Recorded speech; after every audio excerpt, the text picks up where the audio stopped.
cuidado com o feitiço da justiça própria. Esse é um alerta importante que Paulo faz na sua carta aos Gálatas. E é sobre isso que nós vamos refletir. Hoje e amanhã, nós estamos lendo essa carta de Paulo aos Gálatas. Hoje lemos do capítulo 1 ao capítulo 3. E Paulo faz uma importante advertência aos Gálatas, aos irmãos dessa comunidade de fé. O que aconteceu com vocês? Onde foi que vocês se deixaram seduzir? Onde foi que vocês se perderam? Que de repente vocês estão regredindo e voltando atrás em tudo que eu ensinei a vocês sobre Jesus. No início do capítulo 3, tem talvez um dos trechos mais fortes, mais incisivos de Paulo sobre esse alerta, quando ele diz assim: ó Gálatas insensatos, quem os enfeitiçou? Jesus Cristo não lhes foi explicado tão claramente como se tivessem visto com os próprios olhos a morte dele na cruz. Deixe-me perguntar apenas uma coisa: vocês receberam o Espírito porque obedeceram à lei ou porque creram na mensagem que ouviram? Será que perderam o juízo? Tendo começado no Espírito, por que agora procuram tornar-se perfeitos por seus próprios esforços? Será que foi à toa que passaram por tantos sofrimentos? É claro que não foi à toa. Olha o que está acontecendo aqui. Paulo está trazendo uma advertência. Olha, o que aconteceu com vocês? Vocês foram enfeitiçados. Quem foi que os enfeitiçou? Porque só isso para explicar o fato de que vocês estão abandonando o evangelho que vocês ouviram, o evangelho de Jesus que foi pregado com fidelidade a vocês, e estão voltando atrás, estão se apegando à lei e à justiça da lei, e vivendo como se vocês pudessem alcançar a justiça e serem justificados pelos seus próprios esforços. Mas esse nunca foi o evangelho que eu preguei a vocês, que vocês ouviram de mim. O que vocês fizeram com tudo que vocês aprenderam? Por acaso a gente não explicou com tamanha clareza que vocês conheceram a Jesus como se tivessem visto com seus próprios olhos? O que aconteceu no meio desse caminho? E o que acontece aqui é o seguinte: Paulo está escrevendo para essa igreja, para os irmãos Gálatas. E essa é a primeira carta de Paulo escrita, a primeira carta escrita por Paulo por volta do ano 50. E Paulo está tratando de uma questão que surgiu no âmbito da igreja. Um movimento surge dentro da igreja, um movimento judaizante, de irmãos que diziam crer em Jesus, que diziam ter conhecido a Cristo e recebido a graça do Evangelho, mas que defendiam a ideia de que, para participar dessa comunidade, para chegar a Jesus e para fazer parte dessa comunidade de fé, os gentios deveriam se tornar antes judeus, no sentido de que eles deveriam aderir à lei, a todos os costumes da lei, aos costumes judaicos. Então eles deveriam se tornar judeus para que pudessem ser cristãos. Deveriam então obedecer a todos os critérios da lei, deveriam ser circuncidados, deveriam guardar todos os preceitos judaicos, para que eles pudessem então se chegar à comunidade, fazer parte dessa comunidade cristã. E o que Paulo está dizendo, e o que Paulo havia ensinado a eles, é que não era assim que as coisas funcionavam. Jesus não exigiu e não demandou que os gentios fossem convertidos ao judaísmo e aderissem aos critérios da lei, porque não era essa a proposta. Porque nem os próprios judeus eram salvos pela lei, pela obediência à lei. Seriam salvos pela graça. E é esse o pano de fundo que está conduzindo essa conversa, esse alerta que Paulo faz a esses irmãos. Logo no capítulo 1, Paulo começa sua carta dizendo: olha, eu estou admirado, eu estou impressionado com o fato de que vocês estão se afastando tão depressa daquele que os chamou para si por meio da graça de Cristo. Vocês estão seguindo um caminho diferente que se faz passar pelas boas novas. Esse caminho que vocês estão trilhando, essa direção que vocês estão se deixando levar, ela leva o nome de boas novas, ela leva o nome de evangelho, mas é algo diferente, é algo novo. Vocês estão se afastando do caminho de Jesus.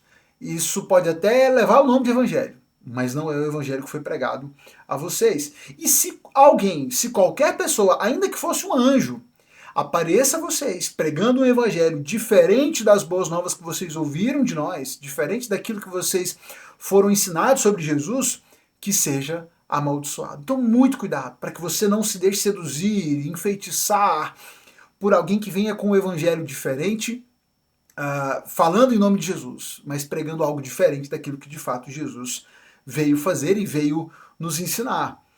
E Paulo faz um alerta: olha, se o meu objetivo fosse agradar as pessoas, eu não seria servo de Cristo. Estou aqui para ensinar vocês a mensagem do Evangelho, aquilo que Jesus nos ensinou. Paulo, então, ele faz um breve relato sobre o seu envolvimento e a sua trajetória ao longo desse envolvimento com a igreja. Ele faz um reforço dizendo que aquilo que ele prega, o evangelho que ele anuncia, não é algo que veio das ideias dele, não são ideias humanas, não é algo que ele recebeu nem dos outros apóstolos, mas é algo que ele recebeu do próprio Jesus. Ele enfatiza o fato de que, por muitos anos, e nos primeiros anos desse ministério dele, ele pouco contato teve com os apóstolos. Aquilo que ele recebeu de Jesus, ele foi ensinado por Jesus, foi a revelação que ele recebeu de Jesus, e ele anunciava então aos gentios, e havia anunciado a esses irmãos. E ele faz um alerta para que eles estejam atentos, cuidadosos, com muitos que são falsos irmãos, fazendo menção a esse movimento judaizante, falsos irmãos que se infiltraram em nosso meio para espionar, nos tirar a liberdade que temos em Cristo Jesus. E ele diz, a sua intenção era de nos escravizar, mas não cedemos a eles nem por um momento, a fim de preservar a verdade das boas novas para vocês. Esse povo que está se aproximando, eles se chamam de irmãos, mas na verdade eles querem nos escravizar, querem tomar a nossa liberdade, mas a gente não vai permitir que isso aconteça. Eu nunca permiti que isso acontecesse.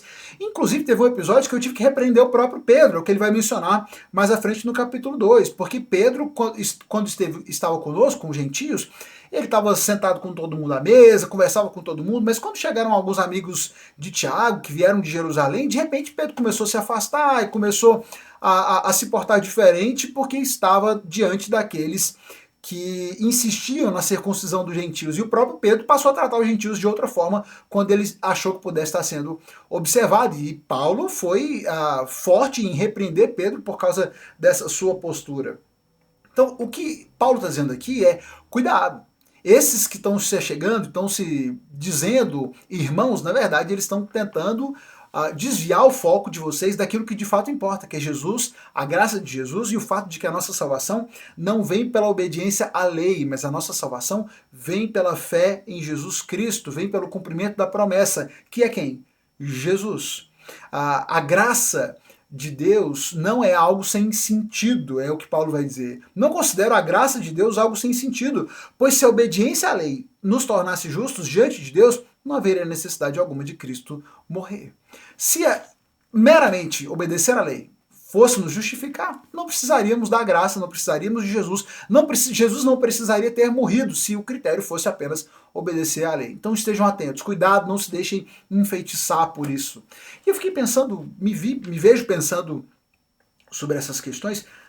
Por que uma comunidade que recebeu a salvação pela graça, que ouviu a mensagem da graça, se deixaria levar por um discurso que aparentemente é um discurso de peso, onde você é responsável por ser perfeito e buscar a perfeição nas suas ações? Aparentemente parece contraintuitivo, né? Parece trazer um peso que não foi colocado, e por que aceitar sobre si um peso assim? A grande questão é que a ideia de autojustiça ela é muito atrativa, porque ela nos faz nos sentirmos importantes. Se eu posso alcançar a graça de Deus fazendo algo por Ele, então existe mérito em mim. E eu sou mais importante, eu me sinto mais relevante, ainda que seja difícil, ainda que vá trazer peso, ainda que eu vá ter que lidar com o fato de que eu sou imperfeito e eu não vou conseguir, e eu vou falhar. Mas se eu tenho essa ideia de que eu estou conquistando algo em Deus e com Deus pelo meu mérito, pelo meu esforço, isso me faz sentir importante. E talvez seja isso que tenha motivado esses irmãos a se deixarem levar por essas conversas judaizantes que queriam trazer para eles fardos, pesos da lei que eles deveriam cumprir. Quando, na verdade, Paulo faz um alerta. Olha, a grande questão que todos vocês precisam entender é que a promessa sempre foi Jesus. Lá atrás, quando essa aliança foi firmada em Abraão e a promessa foi feita a Abraão, a promessa era Jesus. Quando a aliança foi estabelecida lá em Gênesis 12, dizendo que Abraão seria bênção para as nações, através da descendência dele haveria bênção para todas as nações da terra, essa bênção, essa promessa era Jesus. O que foi cumprido agora em Jesus foi essa promessa dada lá em Abraão. O que acontece através da lei e em Moisés não é algo novo, não é um critério novo. A verdade, e Paulo vai usar essa ilustração, que a lei é colocada como um tutor que nos acompanhou. Deixa eu ler exatamente o que ele coloca. A lei, que veio 430 anos depois, não pode anular a aliança que Deus estabeleceu em Abraão, pois nesse caso a promessa seria quebrada. Portanto, se a herança pudesse ser recebida pela obediência à lei, ela não viria pela aceitação da promessa. Qual era então o propósito da lei? Ela foi acrescentada à promessa para mostrar às pessoas os seus pecados, mas a lei deveria durar apenas até a vinda do descendente prometido. Fomos colocados sob a custódia da lei e mantidos sobre a sua guarda até que essa fé fosse revelada. A lei foi um instrumento útil durante esse tempo em que aguardávamos o cumprimento da promessa, mas a salvação nunca foi sobre ela, nunca veio por meio dela e nunca foi prometido que a salvação seria por meio da lei. A salvação que nós recebemos vem por meio da fé em Jesus. E agora que o caminho da fé está revelado, está claro, nós não precisamos mais da lei como um guardião, pois todos vocês são filhos de Deus por meio da fé em Cristo Jesus. E aí já não há mais judeu, nem gentio, escravo, nem livre, homem, nem mulher, pois todos vocês são um em Cristo Jesus, são verdadeiros filhos de Abraão, herdeiros dele, segundo a promessa de Deus. Que nós possamos entender e não nos deixar seduzir pela ideia de que a nossa justiça própria possa nos conseguir algo com o Senhor, porque nós somos merecedores dele. E que não nos deixemos escravizar por discursos religiosos que parecem santos, mas na verdade querem nos escravizar.